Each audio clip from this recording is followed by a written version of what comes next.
안녕하세요. 여러분의 건강지킴이 여의보감 조진영입니다. 안녕하세요. 정유현입니다.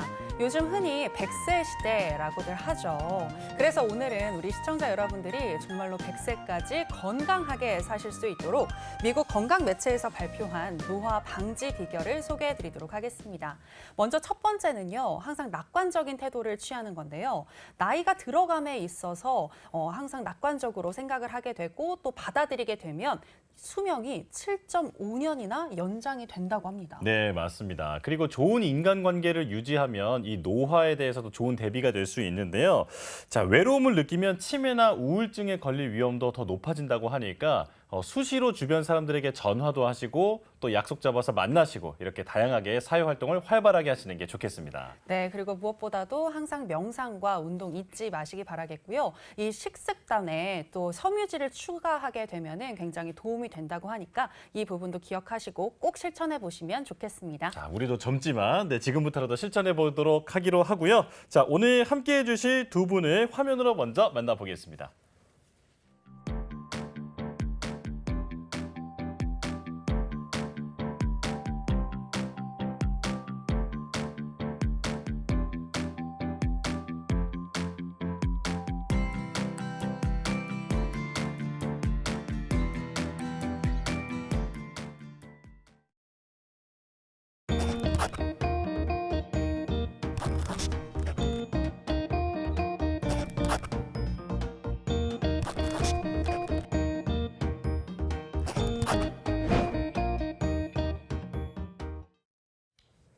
여의보감 오늘은 한의학 정신건강센터의 김종우 교수님 그리고 대한한의학회의 박준영 위원님과 함께하겠습니다. 두 분 어서 오세요. 어서 오세요. 네, 안녕하세요. 네, 나와주셔서 고맙습니다. 먼저 김 교수님, 이 한의학을 통해서 현대인의 정신건강에 또 많은 노력을 쏟고 계신 만큼 이 질문 안 드릴 수가 없을 것 같은데요. 제가 앞서서 항상 낙관적인 태도를 취하는 게 이 수명을 연장시킬 수 있다라는 말씀을 드렸었는데 낙관적인 태도를 유지할 수 있는 어떤 팁 같은 게 있는지 궁금하거든요. 기본적으로 이제 얼마큼 좋은 기억을 많이 갖고 있느냐가 중요한데요. 네, 좋은 기억. 그렇다고 해서 좋은 기억이라는 게 항상 있는 게 아니기 때문에 자기가 좋은 기억을 이렇게 자꾸 찾아내야 됩니다. 그러니까 우리가 흔한 말로 나쁜 일이나 걱정거리들은 머릿속에 쏙쏙 기억이 되지만 자신한테 좋았던 기억, 경험들은 잘 기억이 나지가 않아요. 그래서 그런 것들을 자기가 잘 발굴해 놓고 기억에 담아 놓고 그것이 자기 어떤 일상에서 자꾸 꺼내는 게 그런 낙관적인 생활을 하는데 되게 중요한 법칙이 되는 거죠. 그렇군요. 네. 생각해 보면은 이제 우리 주변에 보면 사소하지만 행복한 일은 꼭 있잖아요. 그쵸. 이런 부분들을 늘 일부러라도 더 기억하려고 노력하고 또 떠올리려고 노력하는 게 중요하다라는 말씀인데요. 네. 자, 박준영 위원님께서는 이제 노화 예방에 도움이 되는 팁 어떤 걸 알려주실까요? 이게 저희가 이제 스트레스를 받게 됐을 때 달달한 게 생각이 나실 겁니다. 그렇죠. 적절한 이제 당 섭취는 이제 스트레스 관리에도 도움이 될 수 있겠지만은 지나친 당 섭취는 노화를 촉진하기 때문에 조금 주의하시는 게 좋습니다. 예. 네. 한의학적으로는 단맛이 조금 몸을 이완시켜주기 때문에 적절히 드실 때는 이제 조금 긴장이 해소되고 기운이 나는 효과가 있겠지만은 많은 섭취는 이제 콜라겐이나 단백질의 조금 그런 기능을 조금 약하게 하기 때문에 네. 우리 콜라겐이 충분하게 이제 분포하고 있는 관절, 힘줄, 심지어는 피부의 탄력까지도 조금 떨어뜨릴 수가 있습니다. 심지어는 당뇨, 그다음에 고지혈증, 알츠하이머 치매까지도 유발할 수 있다고 하기 때문에 네네. 정신 건강을 위해서도 노화를 방지하기 위해서도 단 거는 적당히 드시는 것이 중요하겠습니다. 위원님, 근데 네. 사실 과일 같은 것도 굉장히 달잖아요. 근데 네. 우리 몸에 좋다고 알려져 있는데 과일도 조심해야 되나요? 예, 지나친 과일 섭취도 마찬가지로 주의하시는 것이 좋습니다. 우리가 정부에서 권고하는 일일 당류 섭취 권장량 같은 경우에 하루에 50g을 넘지 않도록 하고 있는데요. 사과 한 알에는 한 20g에서 25g의 설탕이 들어 꽤 있습니다. 많네요. 예, 네. 그래서 사과를 밥 대신에 드시는 것보다는 간식으로 아니면 식후에 후식으로 드시는 것이 중요하겠습니다. 네, 알겠습니다. 네, 항상 당이 필요하다라는 핑계로 늘 당을 섭취하시는 분들이 많은 것 같은데 이 과일을 포함해서 지나친 당 섭취는 오히려 독이 될 수 있다는 점 꼭 기억하시면 좋겠습니다. 자, 그리고 매주 월요일은 대한여한의사회를 통해서 한의학계의 다양한 분들을 만나 뵙고 있는데요. 자, 김 교수님 혹시 대한여한의사회와 특별한 인연이 있다거나 아니면 어떤 부분 협업해보고 싶다라고 할 만한 게 있을까요? 어쨌든 이제 한의학이라는 게 굉장히 여성 친화적인 그런 네. 의학 같아요. 네. 또 저희가 이제 요즘 학생들의 분포를 봐도 한 반 정도 이상이 여학생들이 들어옵니다. 그러니까 그만큼 어떤 한의학은 여성적인 어떤 특성을 또 많이 갖고 있고요. 예. 그래서 여학생들이 많다는 것은 한의학 발전에도 큰 도움이 될 것 같아요. 또 저 같은 경우가 이제 정신건강센터에서 연구도 하고 진료도 하다 보니까 주로 제가 이제 보는 질환이 화병인데 네. 역시 이제 그런 어떤 정서적인 억울함, 분함 이런 것들에 대한 문제를 해결하는 것들도 우리가 여성 한의사들이 또 해결해야 될 중요한 문제이기도 하고요. 예. 네. 또 저희가 이제 그 치료 프로그램에서 명상 같은 것들을 많이 그 지도를 하는데 역시 뭐 그 남자 선생님보다는 여자 선생님이 좀 이렇게 따뜻한 말로 이렇게 명상을 지도해 주시면 예, 예. 환자분들이 훨씬 좋아하는 것 같아요. 네. 일반적이진 않지만 그래도 대부분의 여성분들이 굉장히 공감 능력이 좋잖아요. 그렇죠. 네, 아무래도 공감 능력은 남자보다 항상 그런 건 아니지만 또 네. 좋다라는 그런 통계들이 많은 것 같은데 그런 부분들이 우리 또 환자들에게는 굉장히 따뜻하게 다가오지 않을까라는 생각이 듭니다. 네, 맞습니다. 자, 앞으로도 두 단체의 어떤 시너지를 기대해 보도록 하겠고요. 자, 박준영 의원님은 어떤가요? 예, 우리 대한 여한의사회는 올 3월에 대만에 방문하여서 중화 여중의사 협회와 교류 협력을 이제 지속적으로 이어오고 있습니다. 네. MOU 체결도 하신 걸로 알고 있고요.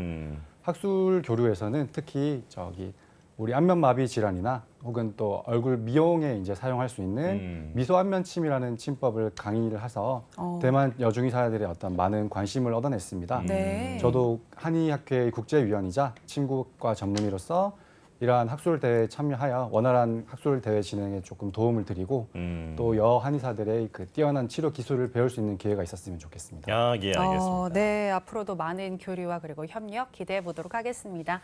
자, 이제 첫 번째 주제로 들어가 봐야겠죠. 요즘은 신체 건강만큼이나 이 정신적인 건강도 너무나도 중요한 시기인 것 같습니다. 요즘 사회에서 나타나고 있는 몇몇 사건들만 봐도 이 정신적인 결핍 그리고 문제에 의해서 발생되는 경우가 참 많았거든요.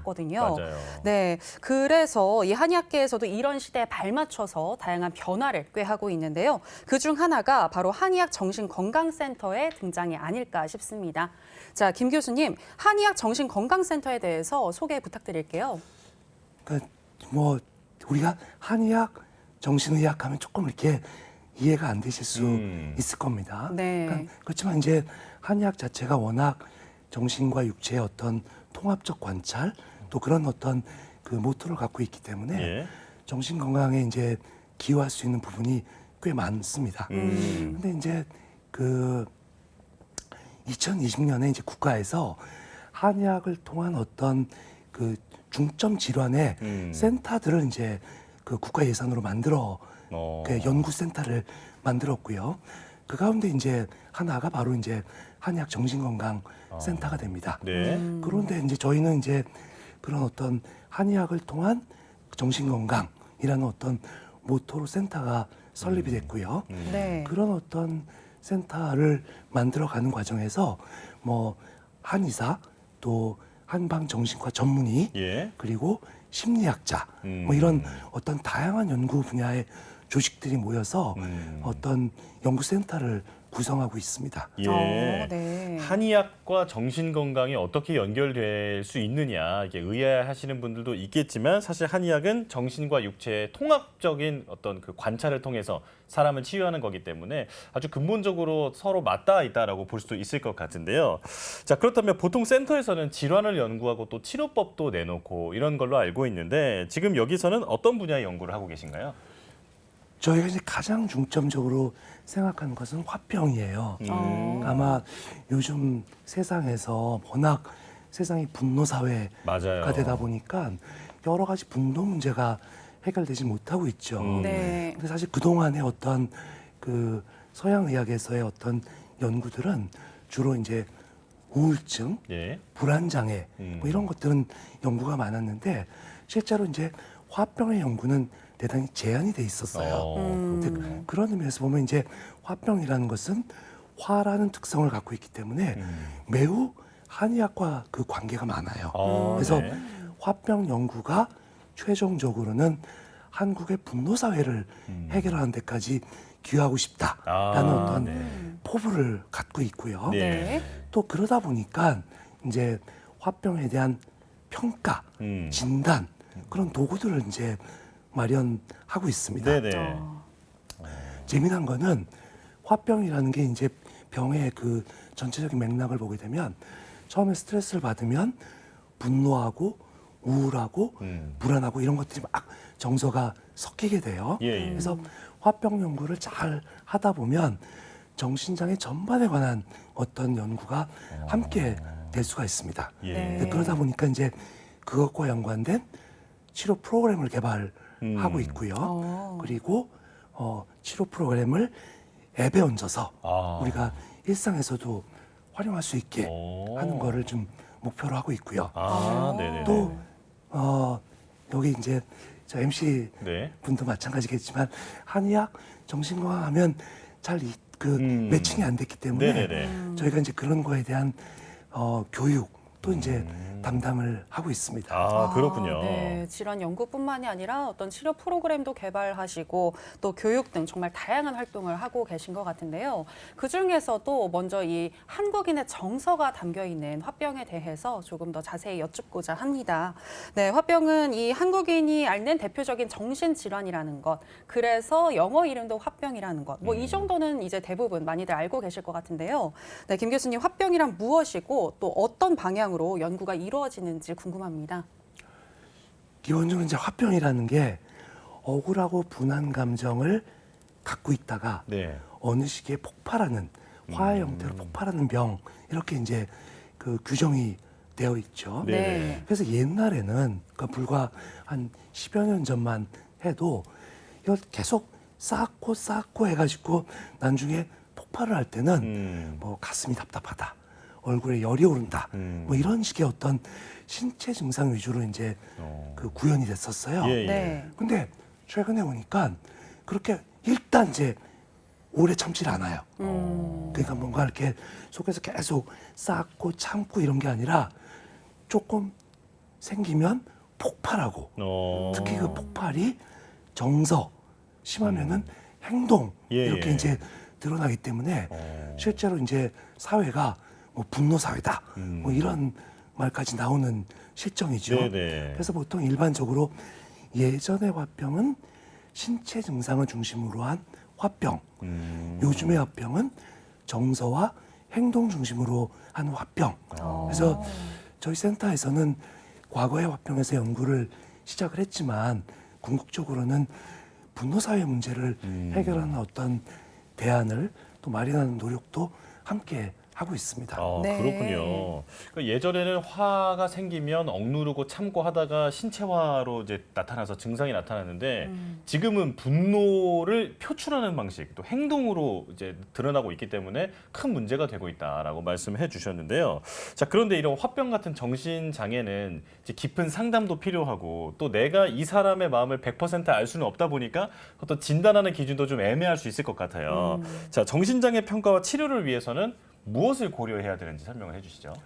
그러니까 이제 기존의 의학에서는 어떤 정신장애를 뭐 우울증, 또 불안장애, 뭐 조현병, 뭐 이런 식으로 어떤 범주화된 진단을 했습니다. 네. 네. 근데 실제로 이제 환자들을 보게 되면 스트레스를 받고 자기가 그거에 대한 반응을 하고 그건 자연스러운 현상이죠. 예, 예. 스트레스 받으면 반응하는 것. 근데 이제 그것이 조금 시간이 지나면 사소한 자극에도 반응을 하고 심지어는 자극이 없는데도 반응하는 아, 예. 예, 그게 어떤 현상이 드러나죠. 네. 더군다나 처음에 어떤 스트레스를 딱 받으면 화부터 딱 내요. 예. 나는 이 문제를 해결하겠다라고 이제 분노를 하다가 시간이 좀 지나다 보면 내가 이걸 해결할 수 있어 없어? 라고 이제 갈등을 하면서 불안이 생깁니다. 아, 네. 근데 그 다음엔 어떤 일이 벌어지냐면 그 문제를 자기가 해결 못하니까 예. 포기를 해요. 어. 그럼 이제 우울로 빠집니다. 아, 네네. 그리고 우울로 빠져 있다가도 시간이 지나면 여기저기 아프고 잠도 못 자고 머리도 아프고 가슴도 답답하는 신체 증상으로 빠지게 되죠. 네. 그러니까 이제 스트레스에 대해서 분노, 불안, 우울, 신체 증상이 계속 돌아가면서 점점 더 악순환을 만들어요. 네. 거기다가 이제 또 중요한 거는 또 그 사람이 갖고 있는 어떤 환경적인 문제, 또 그 사람이 갖고 있는 성격적인 문제, 이런 것들이 다 이제 조합되니까 예. 일단 이 사람의 병을 일으키는 환경은 무언가, 그 사람의 성격에 스트레스에 대한 취약성은 뭐가 있는가, 그리고 지금 현재 그 사람이 갖고 있는 정서적 반응은 무언가, 그리고 지금 남아있는 신체 증상은 무언가, 이런 것들이 이제 종합적인 고려를 해서 정신장애 스펙트럼이라는 어떤 그 관점에서 예. 환자를 진단, 평가, 치료하게 되는 거죠. 그렇군요. 네, 개인의 특이점을 잘 파악하는 것이 매우 중요할 것 같습니다. 무엇보다도 이게 우울, 신체 증상으로까지 확산이 되기 전에 분노 단계에서 이를 좀 조절하고 그리고 화병이 계속해서 확산되지 않도록 치료를 하는 것이 매우 중요할 것 같은데요. 그런데 앞서서 정신 건강을 다스릴 수 있는 어떤 프로그램에 대해서도 연구를 하신다고 말씀을 해주셨잖아요. 이 프로그램이 뭔가 이 화병을 좀 삭히는데 도움이 되지 않을까라는 생각이 들거든요. 이게 어떤 프로그램인지 좀 더 설명을 해주시죠. 기본적으로 한의학에서의 치료는 자생력을 회복하는 게 중요해요. 네. 자생력. 예. 자기가 이겨낼 수 있는 그렇죠. 어떤 그런 의지죠. 우리가 이제 네. 병이 오면 병을 물리치는 것이 아니라 병을 물리칠 힘을 키우는 게 이제 되게 중요한 문제가 되죠. 네. 그래서 그러면 자생력을 키우기 위해서는 어떻게 해야 되느냐?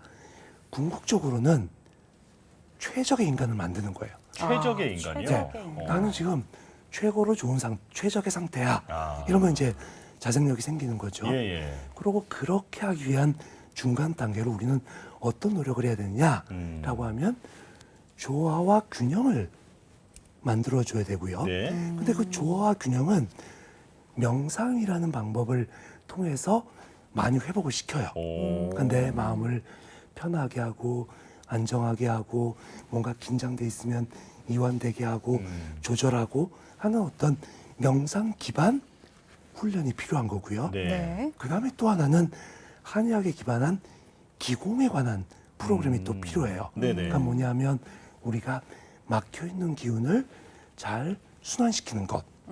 그리고 자기 몸에서만 순환하는 것이 아니라 다른 사람 또는 자연과 네.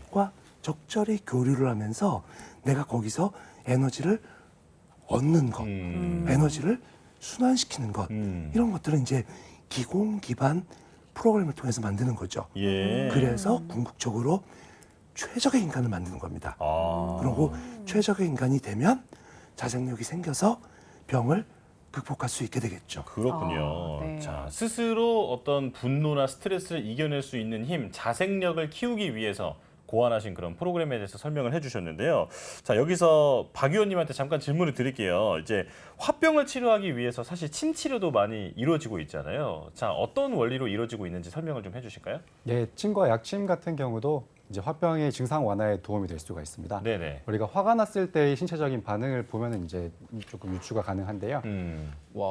화가 났을 때 뒷골 당긴다 이런 표현들 많이 하시잖아요. 맞아요. 그래서 승모근에 위치한 풍지혈, 풍견장혈 이런 이제 혈자리들을 침을 통해 가지고 근육 긴장을 조금 해소해 드릴 수도 있고요. 네. 이제 억울한 일이 있으면 우리가 밤에 잠이 안 오지 않겠습니까? 맞아요. 그래서 불면혈에 조금 도움이 될 수 있는 신맥혈의 어떤 자침 치료. 그 다음에 또 꽉 막히고 답답하고 체한 이런 느낌이 나실 때는 손발목에 있는 이제 뇌관혈이라든지 이제 족삼리혈에 대한 어떤 침 치료를 통해서 이러한 이제 화병 증상들을 조금 완화할 수 있겠고요. 그다음에 우리 교수님 말씀을 제가 듣다 보니까 떠오른 생각인데 손발에 침을 맞고 20분 동안 가만히 누워 있으면은 이제 어떻게 보면은 그 침 자극에 대해서 조금 집중하면서 명상을 할 수 있는 기회가 될 수도 있겠다는 그렇겠네요. 그런 생각도 듭니다.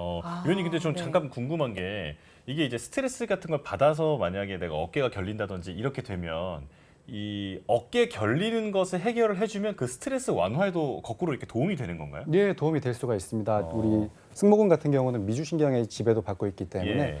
이 승모근 자체의 긴장이 우리의 신체적인 어떤 긴장이 오히려 역으로 이제 자율신경계에 문제를 유발하는 경우들이 있기 때문에 네. 반드시 근육이 뭉쳤을 때는 선제적으로 조금 풀어주는 것들이 도움이 될 수 있겠습니다. 그렇군요. 네, 자, 이 침 치료가 화병에 도움이 될 수 있군요. 네, 그리고 저는 앞서 이 김종훈 교수님께서 말씀하신 최적의 인간이라는 부분에 대해서 더 궁금한 게 많은데 왜 그런 말이 있잖아요. 신체가 건강할 때 또 이 정신도 건강하다. 그런 말이 있는 것처럼 뭔가 이 최적의 인간이라는 게 그 정신이 건강하다 이런 뜻이 아닐까라는 생각이 드는데 어떤가요? 자, 우리가 최적의 인간의 조건은 매우 많겠죠. 네. 근데 저는 이제 오늘 여러분과 한번 얘기하고 싶은 거는 딱 두 가지입니다. 네. 이건 한번 머릿속에 한번 기억해 두실 필요가 있는데요. 네. 네.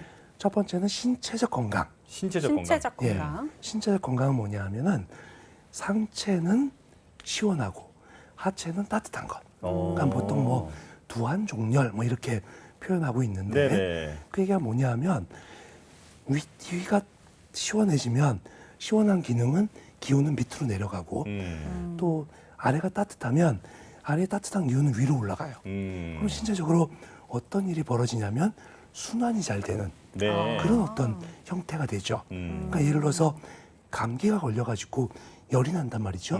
그럼 열은 사실은 상반신엔 열이 많이 나요. 네. 근데 배는 차져요. 그렇군요. 그래서 역사적으로는 감기 치료할 때 배를 따뜻하게 하는 방법을 활용하기도 하죠. 네. 네. 그래서 어쨌든 신체적 최적의 상태는 두한종렬 이렇게 이제 말을 할 수가 있고요. 네. 네. 또 하나는 동의보감에 아주 멋진 단어, 그러니까 네 글자가 네. 있는데 네.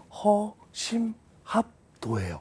허심합도요. 예. 그게 뭐죠? 그게 뭐냐면 마음을 비우면 도와 만난다 라는 뜻이죠. 네. 마음을 그러니까 비워라. 내가 어떤 욕심이나 뭐 이런 갈등이나 불안이나 이런 것들을 비울 수 있고 내가 아주 편안하게 안정되고 비운 상태가 되면 실제로는 내가 앞으로 어떻게 살아야 될 방도 내가 어떻게 살아야 될 길을 안내해 주게 돼요.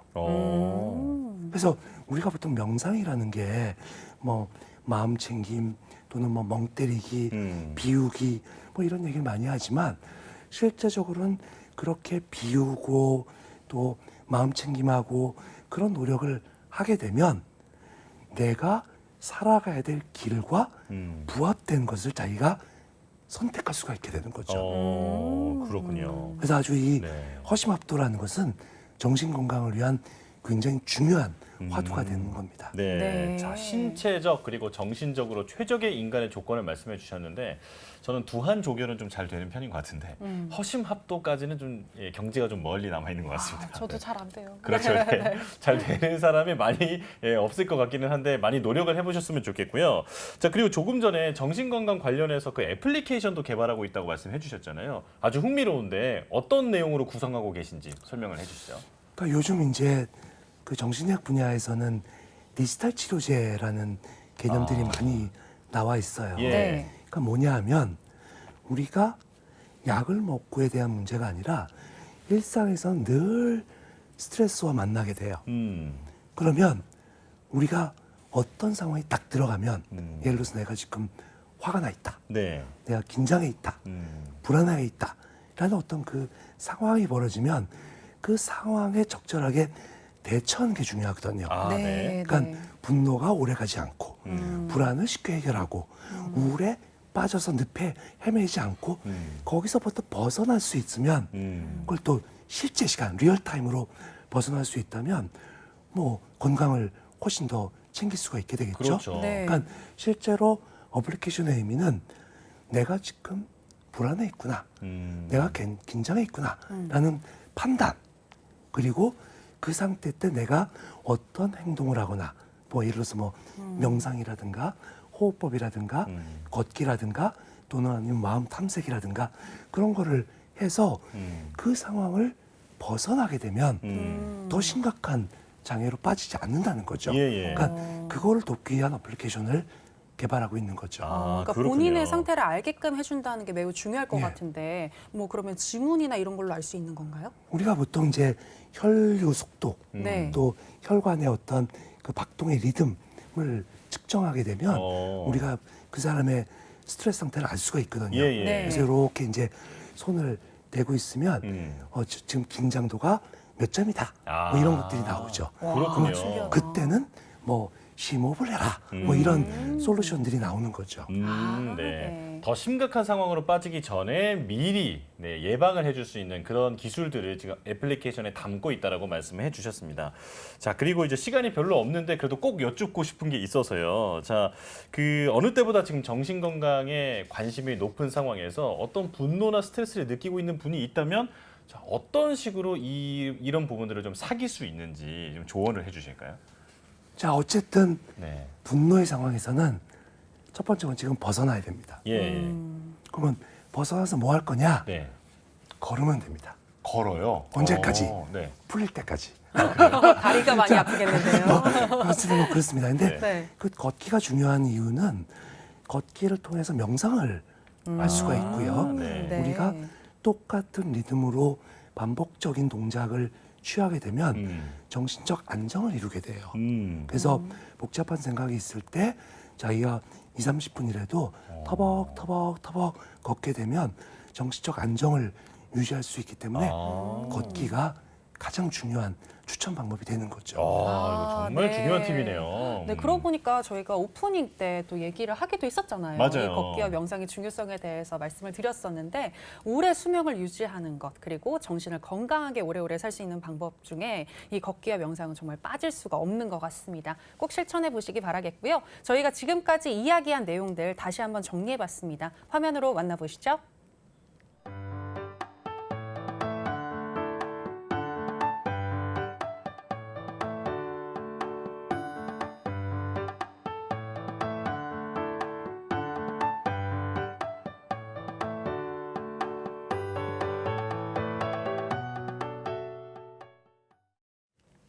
자, 여의보감 이제 두 번째 주제로 넘어가겠습니다. 두 번째 주제는 한의학과 중의학의 공통점과 차이점인데요. 사실 많은 원장님들을 모시고 우리가 한의학에 대한 얘기를 나눠보다 보면 예전 중국 고서에 이런 내용이 뭐 전해 내려온다 이런 식으로 중의학에 대해서 언급하시는 경우가 많이 있었어요. 네. 이제 그러다 보니까 시청자 입장에서는 한의학과 중의학이 무엇이 같고 무엇이 다른지 명확하게 알지 못하는 경우가 있다고 생각이 들어서 저희가 준비를 해봤는데요. 자, 박준영 위원님께서 명쾌하게 오늘 설명을 해주시겠습니다. 자, 한의학과 중의학 일단 어떤 차이점이 있나요? 네, 한의학과 중의학은 이제 모두 현대의학에 대비되는 전통의학이라는 점에서 또 이제 침치료와 한약을 쓴다는 점에서 조금 유사성을 갖게 됩니다. 하지만 한의학은 이제 한국에서 기원한 고유의 이제 의학이라는 점에서 중의학과는 분명히 다른데요. 뭐 역사적으로 이제 교류를 통해서 중의학의 영향을 많이 받은 것도 사실이지만 네. 한의학 자체로서의 독립성과 정체성도 이제 확립을 해왔습니다. 예. 예를 들어 몇 가지만 말씀을 드리자면은 고려 시대에는 그 중국의 약재인 본초와 대비되는 우리 토종 어떤 약재들에 대한 연구를 통해서 향약이라는 개념이 등장을 하게 되고요. 더 후대 이제 조선 시대에 들어서는 저기 허준 선생님의 동의보감, 그다음에 사상체질을 다룬 동의수세본 이런 책에서 보이듯이 동의라는 개념을 통하여 이제 중의학에 대비되는 우리의 정체성을 조금 확립했다고 볼 수 있는데요. 네. 한의학은 이제 체질적인 특징을 조금 더 중시하는 인간 중심의 의학이고 중의학 같은 경우는 조금 더 질병의 증세에 이제 좀 초점을 맞춘 질병 치료 이야기를 하겠습니다. 그렇군요. 네, 한의학과 중의학 비슷하지만 이 한의학 같은 경우에는 우리 한국에서 기원한 고유 의학으로서 우리의 것이다라고 이해를 하시면 될 것 같은데요. 그런데 우리나라는 이게 의료 의원화가 되어 있어서 의사와 한의사의 면허가 구분이 되잖아요. 근데 중국 같은 경우는 어떤지 궁금한데 이 한의사와 중의사가 의료인으로서 중국에서는 어떤 역할 수행에 좀 차이가 있을까요? 네, 말씀하신 대로 이제 한국은 의사와 한의사의 면허가 확실하게 구분이 되어 있습니다. 네. 한의사 같은 경우는 이제 전통적인 한방 의료 행위와 그다음에 현대에 들어서 새롭게 응용 개발된 한방 의료 행위를 이제 할 수 있게끔 법적으로 정의가 되어 있고요. 이제 반면에 중국 같은 경우는 이제 중의사, 의사를 막론하고 면허를 발급받을 때 의사 면허 한 가지가 발급이 됩니다. 네. 이제 그 세부 전공에서 이제 의학이냐, 중의학이냐, 중서의 결합이냐가 이제 조금 이렇게 나눠지게 되는데요. 이처럼 이제 중의사와 의사를 결합한 중서의 결합 제도가 현대 중의학을 대표하는 좀 특징이라고 할 수 있겠습니다. 예. 중국의 어떤 정책 중에 가장 특징적인 정책 중 하나가 백묘 흑묘 이론인데요. 네. 쥐만 잘 잡을 수 있다면은 검은 고양이든 하얀 고양이든 상관하지 않겠다라는 겁니다. 그래서 중의사도 이런 정책에 힘을 입어가지고 현대의학적인 검사기기, 그다음에 양약, 그다음에 심지어는 외과적인 처치까지도 이제 할 수 있도록 이렇게 법적으로 이제 제도가 마련되어 있습니다. 그렇군요. 네. 위원님 그러면 거기서는 이제 양약을 처방할 수도 있고 한약을 처방할 수도 있는, 그러니까 중약이라고 표현하나요, 그쪽에서는? 예, 맞습니다. 네. 중성약 내지는 중약, 한약 처방 우리가 쓰는 이제 그런 탕약도 쓸 수가 있고요. 네네. 그다음에 이제 제약회사에서 나오는 중약도 쓸 수가 있고 아. 양약까지도 처방이 가능한 상태입니다. 정말 이제 우리가 이해하기로는 이제 양 의사와 이제 한 의사가 한 역할을 다 한다, 이렇게 이해를 하면 될 것 같습니다. 자, 이번엔 치료법에 대해서 여쭤보고 싶은데, 이 한의학과 중의학 둘 다 조금 전에 말씀해주신 대로 그 침술을 활용하잖아요. 이 침술에 대해서도 차이가 있는지 궁금합니다. 설명해 주실까요? 예, 우선은 이제 그 두 의학이 이제 침 치료를 사용하기는 하는데요. 조금 차이가 있습니다. 네. 중의학 같은 경우는 조금 더 이제 다양한 치료들을 보장을 하고 있습니다. 대표적으로 이제 중국을 대표하는 그 100명의 의사들이 이제 있는데요. 네. 그런 분들이 계시는 큰 이제 중의학 병원에서는 고유의 어떤 치료법들을 자랑하고 있습니다. 요녕성 같은 경우는 중풍침 치료가 이제 유명하고요. 중풍침이요? 예, 천진 같은 경우에 중풍침 치료가 유명하고, 요녕성 같은 경우는 이제 군진의학, 그래서 이제 전쟁에서 이제 급하게 이제 침 3개만 가지고 질병을 치료할 수 있는 예. 어떤 치료법들도 이제 사용을 하고 있습니다. 이처럼 이제 다양한 치료법들을 인정하고 또 이제 이러한 저러한 치료들을 조금 허용하는 것이 중국의 조금 침술의 특징이고요. 한국 같은 경우는 조금 검증되고 안전하고 효과가 있는 치료들 위주로 조금 치료하는 것이 조금 차이가 있겠습니다. 네, 네. 그렇군요. 자, 그렇다면 그 한의학과 중의학의 그 침 치료에 대해서 지금 얘기를 나누고 있는데, 이 두 가지 그 의학에서 어떤 핵심이 될 수 있는 단어가 이제 변증이라는 단어가 나오는 걸로 알고 있습니다. 자, 이 변증과 이 양 나라의 의학의 어떤 그 침술, 어떤 연관이 있는 걸까요? 네, 이제 변증이 이제 한의학과 중의학의 어떤 공통점이라 하겠습니다. 예를 들어서 조금 쉽게 설명을 드릴 텐데요. 네. 우리가 속이 쓰려서 내과를 방문하시게 되면은 내시경을 통해서 이제 구조적으로 식도가 손상이 되어 있고, 이게 원인이 이제 산이 과다하게 분비가 된 거기 때문에 제산제라든지 이제 위산 분비를 억제해주는 약물들을 처방을 받게 되는데요. 네네. 한의학에서는 이제 이러한 진단기기를 사용하지 않고 이제 복진, 배를 만지는 복진이나 혀, 맥 이런 것들을 이제 평가하고 환자의 이제 히스토리를 이제 들은 다음에 환자의 몸 상태와 병세를 판단하여서 이제 치료를 시행하게 됩니다. 예를 들어서 이제 이 환자가 너무 비만한 후로 조금 체중이 는 후에 위산이 역류한다 그러면은 예. 조금 체중 감량에 도움이 되는 어떤 침치료라든지 약물을 사용할 수가 있겠고요. 너무 이분이 조금 피곤해서 위장관 기능이 떨어지면서 이제 소화가 안 되고 또 산이 역류하는 경우라면은 인삼 같은 보약제를 또 쓸 수도 있습니다. 예. 예, 그렇고 스트레스가 너무 과도한 경우에는 또 이제 스트레스 해소가 되는 아까 말씀드렸던 그런 침치료가 도움이 될 수도 있고요. 그다음에 진피나 향부자 같은 약재를 사용할 수도 있습니다. 그래서 이처럼 같은 병이라 하여도 개개인 맞춤으로 이제 변증을 통해서 치료하는 것이 한의학과 중의학의 침술의 특징이라 하겠습니다. 네, 그러니까 지금 그렇군요. 두 의학의 어떤 유사성에 대해서 말씀을 해주셨는데, 한의학과 그리고 중의학 같은 경우에는 증세를 변별하는 변증으로 진단을 한다. 이 부분이 특징이다라고 생각을 하시면 될 것 같고요. 그리고 아무래도 이게 질환마다 뭔가 진단법이나 병을 바라보는 시각이 다 다를 것 같은데, 분명히 유사한 점도 있지만 이 한의학과 중의학 사이에서 어떤 뭔가 차이점도 좀 있을 것 같거든요. 그래서 저는 김정훈 교수님께 여쭤보고 싶은 게, 이 정신장애 그리고 정신질환과 관련해서는 중의학과 한의학에서 바라보는 어떤 시각이 어떤 차이가 있을까요? 그러니까 기본적으로 이제 중국이라는 사회가 유물론적 관점을 갖고 있어요. 네, 그래서 이제 유물론적. 주로 정신적인 문제, 심리적인 문제에 대해서는 그렇게 뭐 깊은 연구를 하기보다는 예를 들어서 이제 한의학의 특성, 뭐 중의학의 특성 자체가 이제 정신과 육체를 통합적으로 보는 관점이다 보니까 예를 들어서 똑같은 어떤 심리적인 문제 또 어떤 스트레스 문제 이런 것들을 할 때 그냥 심장신경증 뭐 이런 식으로 이제 설명을 해요. 그러니까 뭐냐면 불안하고 가슴 두근거리고 뭐 이런 스트레스 받고 이런 것들은 그 정서적인 거를 담당하는 심장이라는 기관 그리고 거기에 신경증이라는 것들을 합쳐서 심장신경증 이렇게 이제 설명하는 경우가 많고요. 네. 한국의 한의학은 정서적인 면을 아까 이제 설명도 드렸지만 네. 뭐 그 감정, 정서 또 그 사람이 갖고 있는 개인의 특성, 성격 이런 거에 대한 연구가 좀 활발하고 특히 아까 설명했던 허심압도 네. 이런 개념들은 사실은 중의학에서는 얻기가 좀 어려운 개념이죠. 그렇군요. 네. 자, 이번엔 박 의원님께 다시 질문 드리겠습니다. 그 중의학에 보면 중성약이라는 게 있더라고요. 이 중성약이 뭔지 한번 설명을 해주실까요? 예, 한국에서 이제 한의원을 방문하시게 되면은 보통은 이제 탕약이라고 해서 달인 한약과 그다음에 짜먹는 엑스제를 처방을 받게 되는데요. 네. 중의사들 같은 경우는 이제 중성약이라는 것을 주로 처방하게 됩니다. 중성약이라는 것은 이제 중약제를 사용해서 알약, 그다음에 엑스제, 캡슐약, 가루약, 주사제, 도포제 같은 걸로 이제 가공한 의약품을 말합니다. 정말 약처럼 생겼겠네요. 예, 그러면? 정말 말 약처럼 생겼고 예, 이제 예. 박스 안에 우리가 약국에서 사 먹는 그런 약과 이제 같이 알약으로 있습니다. 많이 되어 예, 있나요? 알약도 네네. 있고 네. 주사제로도 이제 개발이 되어 있습니다. 아, 네. 2010년에만 이제 1,640여 개의 중성약이 개발되어 왔는데요. 이제 이러한 중성약은 이제 원료를 한약재로 한다는 점에서 우리나라의 천연물 신약과도 조금 유사한 점이 있습니다. 천연물 신약 중에 대표적인 약재가 우리 위염 치료에 쓰는 스티렌 같은 경우는 쑥을 함유하고 있고요.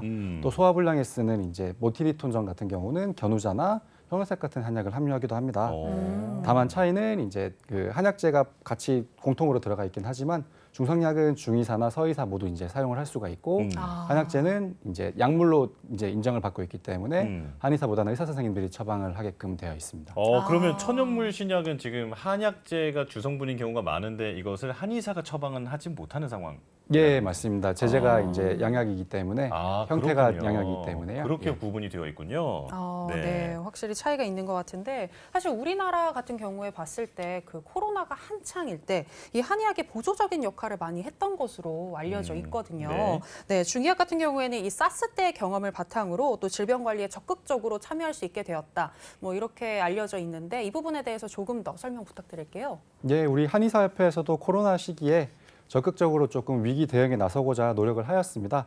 안타깝게도 이제 정부의 어떤 정책적인 지원은 받지 못하였기 때문에 조금 홍보가 잘 안 된 부분은 있지만은 전화 상담이라든지 뭐 탕약 처방을 통해서 국민 건강에 기여를 해왔습니다. 네. 중국 같은 경우는 이제 사스 때도 그렇고 코로나 때도 그렇고 정부의 어떤 그 정책에 힘을 입어가지고 적극적으로 그 코로나나 저기 사스 치료에 조금 개입을 해왔는데요. 600명을 대상으로 한 어떤 연구에서 사스의 일반적인 사망률이 11%에 달할 때 네. 중의학적인 처치를 받은 집단은 사망률이 7% 정도로 이제 4%나 낮았다라는 그런 결과들이 보고되어 있습니다. 이러한 경험과 자신감을 바탕으로 코로나 때도 이제 중의 의료팀은 정부 정책에 따라서 심지어는 어떤 일부 중증 병동까지도 투입이 돼가지고 중의학적 치료뿐 아니라 이제 다른 현대의학적인 처치에도 조금 참여를 하였고요. 그래서 중국 같은 경우는 이제 어떤 중의학에 대한 그런 거부감이 없기 때문에 코로나 치료 목적의 중의학 처방에 대한 많은 경험들이 쌓여 있습니다. 그래서 이러한 치료가 얼마나 효과적이었는지 하는 부분에 대한 궁금증이 있으실 텐데요. 중국 관련 논문 사이트에서만 코로나와 중의학으로만 1,000편 정도의 그 논문이 검색이 되고 있고요. 중의학 중에서 이제 코로나를 치료할 수 있는 약에 대한 특허들이 이제 나올 거잖아요. 네. 전체적으로 500건. 그다음에 마행 감석탕이라는 처방 하나에서만 40건의 특허가 개발될 정도로 예. 중의학을 적극적으로 코로나 치료에 활용하고 있습니다. 그렇군요. 사실 우리나라 같은 경우에는 어떤 질환을 치료할 때 한의학을 보조적인 치료로 많이들 생각을 하시는 것 같은데 이렇게 근본적으로 그 질환을 치료할 수 있다라는 부분도 지금 우리가 알 수 있었던 것 같고요. 네. 네, 그리고 또 이제 그 다음 질문으로 한번 넘어가 봐야 될 것 같은데 분명히 이게 한의학과 중의학 침치료의 차이가 있는지도 궁금한 것 같아요. 네. 예, 중국 내에서도 워낙 중국이 광대하다 보니까 앞서 말씀드린 대로 지역별로 조금 차이는 있습니다만 그 일반적인 진료는 그 중국 표준 진료 지침에 따라서 이루어지고 있습니다. 우리나라 한의학연구원에 약 300명의 연구원 이제 근무하시는 걸로 알고 있는데 예, 예. 중국 같은 경우는 4,000명 이상의 연구원들이 중의학 연구원에서 근무를 하고 있고 굉장히 조금 특이한 희귀한 질환까지도 이제 어떻게 변증하고 어떻게 이제 침치료 그다음에 한약 치료를 할 것까지 이렇게 권고 지침들을 만들어주고 있기 때문에 네. 이러한 표준 진료 지침이 보편화되어 있다고 할 수 있겠습니다. 하지만 이제 아까 앞서 말씀드린 대로 지역별로 이제 그 근삼침이라고 하는 이제 침 세 가지를 가지고 치료하는 군진의학이라든지 예. 중풍 치료라든지 이런 치료 개개별 조금 치료의 특성들이 이제 살아 있는 것이 중의학이다라고 말씀을 드리겠습니다. 네, 알겠습니다. 네. 자, 한의학과 중의학 참 비슷하면서도 다른 점이 있다라는 것을 오늘 자세히 설명해주고 계신데요. 자, 그 서로 이제 유사성도 있고 차이도 있는 만큼 서로 교류를 이제 활발하게 하고 계신다고 들었습니다. 자, 어떤 교류가 이루어지고 있나요? 예, 서로 조금 차이가 이렇게 존재하기 때문에 배울 것도 많고 저희가 또 알려줘야 할 부분도 많습니다. 그래서 가장 활발하게 교류가 이루어지는 장이 바로 학회 간의 학술 대회인데요. 네. 저희 대한한의학회에서는 1994년도부터 지금까지 30년간 정기적으로 중국과 한중국 학술 대회를 개최하고 있습니다. 예. 네. 어떤 특별한 이벤트를 제외하고서는 코로나 시국에도 온라인을 통해서 이제 한중 학술 대회를 조금 개최하여서 적극적으로 토의를 하고 있고요. 올해 10월에도 부산에서 이제 한중 학술 대회가 예정되어 있습니다. 네. 우리 한의학회는 뿐만 아니라 이제 세계 중의학 연합회라고 하는 이제 활동을 재개하였는데요. 이런 국제적인 기구들이 그 중국 주도로 이루어지는 경우가 굉장히 많습니다. 그래서 그들의 입맛에 맞게 조금 표준이 설정되거나 연구 지침들이 조금 나오는 경우가 있는데 한국의 어떤 표준적인 방법들도 조금 반영될 수 있도록 저희의 목소리를 내는 역할을 하고 있고요. 예. 네. 우리 학회뿐만 아니고 대학교 차원에서도 학생 교류 프로그램을 운영하여서 학생들이 이제 대만이라든지 중국에 가서 이제 조금 특별한 치료들을 배우고 오고 또 대만 학생들도 한의학을 배우는 그런 기회를 갖고 있습니다. 예. 협회에서도 이제 업무 협약을 맺고 우리 한의사회와 이제 대만 중의사협회가 함께 전통 의료기기 이제 신전망 선언이라는 걸 통하여 이제 국민 건강 증진에 조금 기여할 수 있는 방안들을 모색하고 있습니다. 예. 자, 네네. 위원님 저는 말씀 들으면서 이제 궁금한 게 그 조금 전에 중의사는 중국에서 이제 서양 의학과 또 중국 의학을 모두 다 이제 처방을 할 수 있는 사람이라고 말씀해 주셨잖아요. 이제 그렇다면 지금 최근 우리나라에서 이제 이슈가 되고 있었던 그런 의료기기 사용이라든지 이런 것들도 그쪽에서 자유로울 것 같은데 그런 의료기기 사용하는 방법이나 이런 것들을 이제 한국 한의사에게 어떤 설명을 해주거나 그런 자리도 마련이 되나요? 예, 그렇죠. 대만 같은 경우는 엑스레이라든지 아니면은 피검사, 소변검사 같은 거에 대한 어떤 법적 인정을 받아냈습니다. 그래서 적극적으로 활용을 하고 있고요. 이제 이러한 것을 단순히 이제 양의학적으로만 사용하는 것이 아니라 중국에서는 변증에도 반영을 하고 있습니다. 예. 그래서 어떤 치료를 할 때 조금 뭐 염증 수치가 높은 집단은 이제 조금 열성 질환에 이제 조금 배속을 한다든지 네. 그런 것들은 중국이 아무래도 연구가 더 잘 되고 있기 때문에 우리 한국에 조금 그런 기술들을 조금 전파하려는 그런 교류도 마련되고 있습니다. 네. 아, 위원님 그렇군요. 좀 약간 간단한 질문이긴 한데 이거 한의사분들 다 한자 잘 쓰시잖아요. 네, 혹시 이 학술대회 하시면 대화는 어떻게 뭐 어떤 언어로 하실지 궁금합니다. 한의사가 쓰는 이제 한자는 저기 번체자가 많고요. 예. 중국 분들은 이제 주로 간체자를 많이 쓰시기 때문에 네. 필담은 조금 제한이 되고요. 필담은 잘 하기는 어려운 상황이고요. 이게 네. 뭐 되기는 됩니다만 조금 네네네. 이제 시간이 걸리는 문제고 어. 저를 비롯해서 이제 중국어가 가능한 이제 아. 통역 위원들이 조금 이렇게 배치가 되어 있습니다. 그렇군요. 네네. 네. 짧은 시간이지만 아주 갑자기 더 대단한 분으로 느껴집니다. 네, 자 아주 흥미로운 얘기를 많이 듣고 있는데요. 자 그렇다면 이제 그 한의사가 중국에 가면 어떻게 될지도 좀 궁금합니다. 좀 재미있는 상상이긴 한데 이제 한의사가 중국에 가면 어떤 의료 행위를 할 수 있는 길이 있는지 이거 어떻게 뭐 설명해 주실까요? 예, 한의사는 아쉽게도 중국에서 의료 행위가 불가능하고요. 그거는 마찬가지로 그래요? 중의사도 이제 한국에서는 의료 행위가 불가능합니다. 이제 외국인이 중국에서 이제 그 중의학 관련 행위를 하려면은 네. 그 중의대를 반드시 졸업해서 이제 병원 수련을 하고 국가고시를 통과해야 됩니다. 그래서 그렇게 면허를 발급받아야만 이제 조금 중의학 행위가 가능한데요. 예. 지금 상해 중의학대 한 곳에만 해도 수백 명의 이제 한국인 유학생이 있습니다. 그래서 이제 그렇게 면허를 취득하고 상해 중의학대의 부속 병원에 이제 배속받아서 이제 근무를 하거나 뭐 개인 진료를 하기도 합니다. 네. 네. 아무래도 물론 뭐 번체자와 간체자의 차이는 있지만 그래도 한국에서 이 한의학을 공부하셨던 분들이 조금 더 중국에서 더 잘 적응을 하지 않으실까. 언어적인 장벽만 넘는다면 그런 생각이 드는 것 같은데요. 그리고 또 저는 궁금한 게 제가 중국 여행을 가니까 굉장히 그 중국에서 우황청심환 같은 그런 약들 많이 판매를 하시는 것 같더라고요. 혹시 여행 갔다가 이 우황청심환 같은 약을 사서 오시는 분들 정말 많은 것 같은데 좀 안전하게 구매할 수 있는 방법은 없는지 궁금하거든요. 예, 우선 그 뒷면의 성분표를 확인하시는 것이 가장 중요하겠습니다. 네. 우선 중국 처방과 한국 처방의 그 약재 구성이 조금 다른 경우가 있는데요. 가장 많이 사오시는 우황청심환 같은 경우를 살펴보았을 때요. 사향과 우황을 우리는 이제 천연 제품을 쓴다라고 한다면은 중성약에는 이제 조금 보편화된 공급을 위해 가지고 인공 제품을 조금 사용하는 경우가 있고요. 네. 용뇌라든지 대두황건 같이 조금 차분하게 만들어주는 약재가 조금 빠지기도 해서요. 우리 한의원에서 처방하는 약과는 조금 그 방향성이 다른 약이라 하겠습니다. 네. 이제 또 약이라는 게 이제 몸 상태에 따라서 조금 득이 되기도 하고 이제 독이 되기도 하기 때문에 조금 함부로 사지 않는 것이 중요하겠는데요.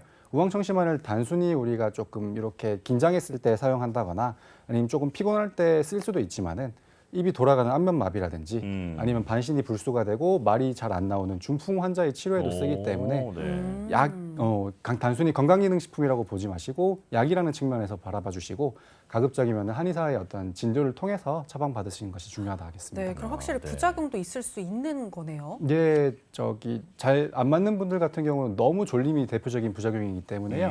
한 번도 안 먹었다가 갑자기 시험이나 중요한 일을 앞두고 먹었다가 곤혹을 치르는 경우도 있습니다. 맞아요. 네. 네, 이 부작용이 일지 않도록 정말 그 성분을 제대로 파악을 하시고 드시는 게 좋을 것 같습니다. 네, 우리가 뭐 네. 관광 갔다가 갑자기 그 현지 사람들이 이거 몸에 좋아 하면서 그냥 많이 드신다고 우리도 어떤 식품처럼 생각하고 가볍게 접하지 마시고 엄연히 약이라는 점 이 부분을 명심하고 부작용까지 꼭 고민을 해보셔야겠습니다. 네, 그렇습니다. 저희가 지금까지 이야기한 내용들 정리해봤습니다. 만나보실까요?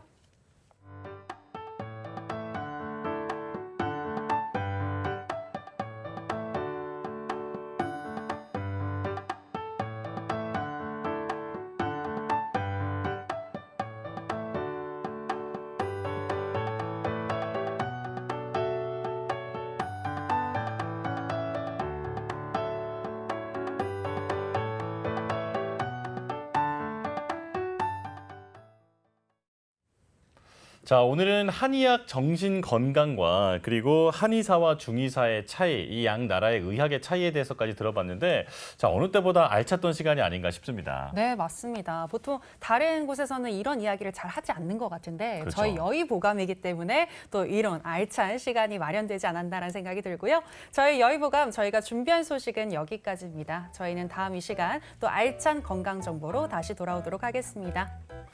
함께해 주신 여러분 고맙습니다.